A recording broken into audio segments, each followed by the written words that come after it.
Demorou. Boa noite, Lula Molusco. Boa noite, seu siriguejo.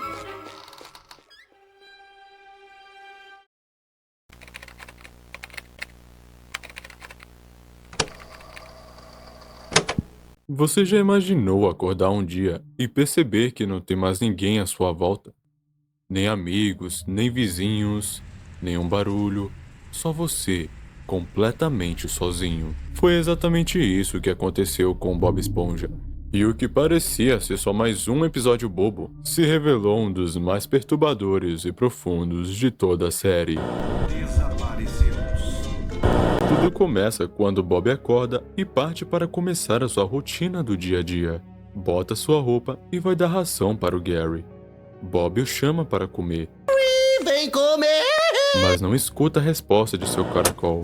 Pelo contrário, vemos somente uma cena da casa do Bob Esponja do lado de fora, com uma forte ventania com folhas se batendo, já dando início ao que está por vir. Bob Esponja continua procurando seu caracol pela casa, mas não o encontra. Ele acha que o Gary acordou mais cedo e saiu. Ele deve ter acordado mais cedo. Então ele se prepara e vai chamar o Lula Molusco, tentando o acordar da forma mais barulhenta possível, mas para sua surpresa, o Lula não responde.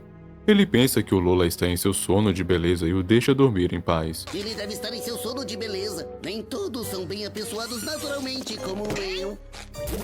Bob vai para casa do Patrick, ele o chama, mas Patrick também não responde.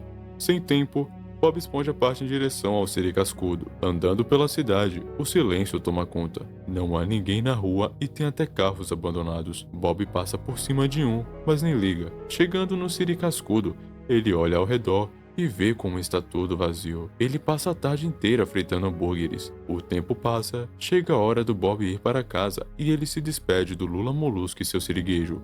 Boa noite, Lula Molusco.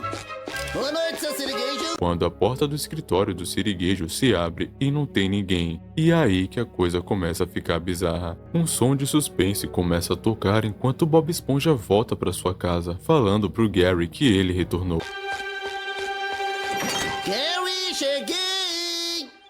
Gary, cadê você, amigão? Mas Gary não responde e Bob vai até a comida que deixou mais cedo para ele. Bob se desespera pelo sumiço do seu caracol. E aí, finalmente, o Bob começa a perceber que tem algo de errado.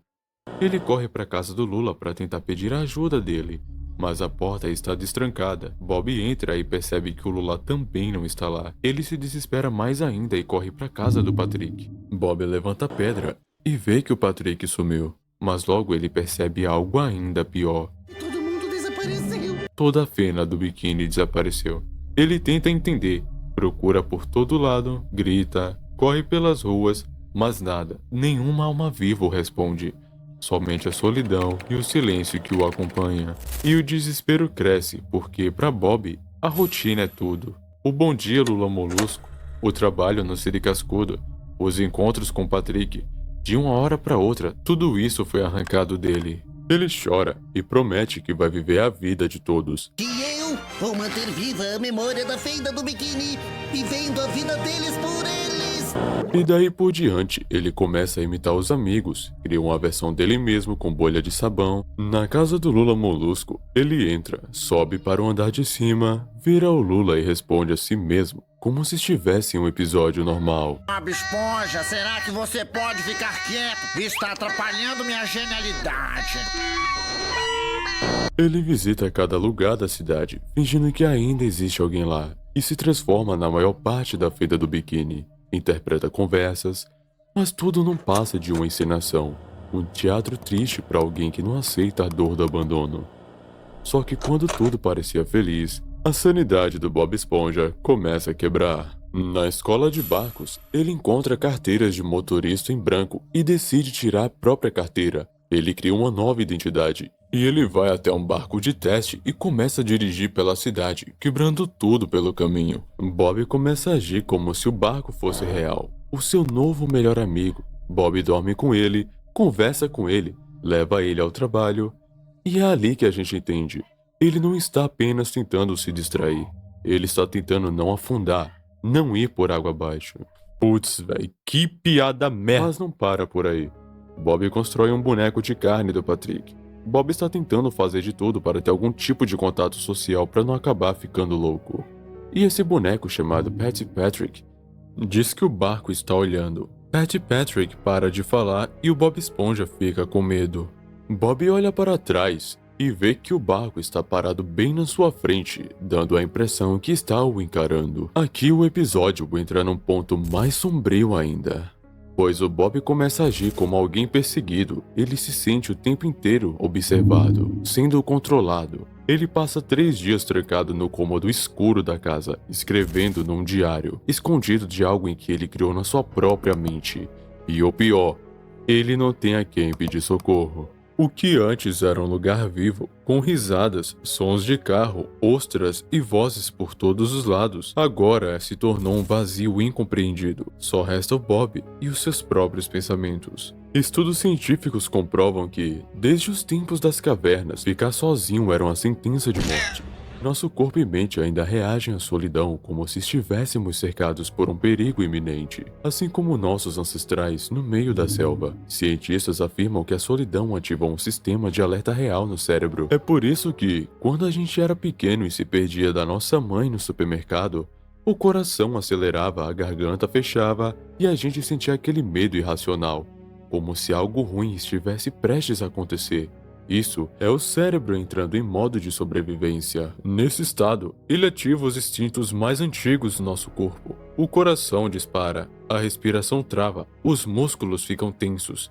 Tudo isso para uma única missão: te preparar para fugir ou lutar. E é exatamente o que o Bob faz. Foge do que ele acreditava ser a sua única companhia. E por ironia do destino, o Bob Esponja acaba num lugar infestado por aquilo que o persegue. Barcos e mais barcos, por todos os lados. E não importa para onde o Bob vá, o barco sabe onde ele vai estar. Enquanto sai do cinema, Bob pega o machado e vai andando de costas para a rua, olhando fixamente para o cinema caso alguma coisa aconteça. Ele escuta um som e olha para trás. Quando ele vê um ônibus, algo dentro dele racha. Com o seu machado, ele parte para cima do veículo, não por raiva, mas por medo do desconhecido, do que pode estar lá dentro. E aí, quando tudo parece perdido, todo mundo reaparece. Você deve estar se perguntando, como coube tanta gente naquele ônibus tão pequeno? Nem me perguntem. Também não faço a mínima ideia. É tipo se perguntar como Bob Esponja acende uma fogueira debaixo d'água. Como tem praia lá. Como ele chora. Amigos, é um mistério. Mas voltando ao assunto, a cidade revive. As pessoas surgem, estão rindo, dançando, felizes. E o que antes parecia vazio, de repente volta a ficar cheio e animado. Seu siriguejo então revela: eles estavam celebrando o Dia Nacional sem um Bob Esponja. Sim, um feriado criado exclusivamente para ficar longe do Bob Esponja. E o mais bizarro, eles ergueram uma estátua do Bob e queimaram, dançaram sobre as cinzas. Bob fica triste, claro, mas tenta aceitar. Afinal, é um feriado em sua homenagem. Patrick sai do ônibus, deixando Bob Esponja mais triste ainda por ver o seu melhor amigo também comemorar o feriado sem ele. Patrick, todo animado, tem uma grande ideia: inventar um dia sem o Patrick. Espera pra ver o dia sem o Patrick! Pronto, pessoal! Vamos nessa! E adivinha?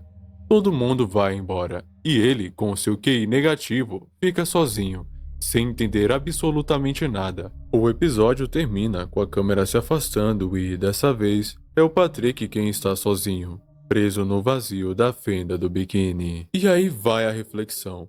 Aquilo não foi uma homenagem, foi um alívio coletivo. E a pergunta que o episódio deixa no ar é: será que, às vezes, as pessoas só gostam de você quando você se cala? Será que, se você sumisse por um dia, alguém realmente sentiria sua falta? O real vazio do Bob Esponja não era a cidade vazia. Era perceber que talvez ninguém nunca quisesse ele ali. Se você curtiu esse vídeo sobre o vazio do Bob Esponja, vai gostar dos outros 2 vídeos que falei sobre alguns dos episódios mais bizarros da série. E eu sou o Pedrosa e vou ficando por aqui. Até a próxima.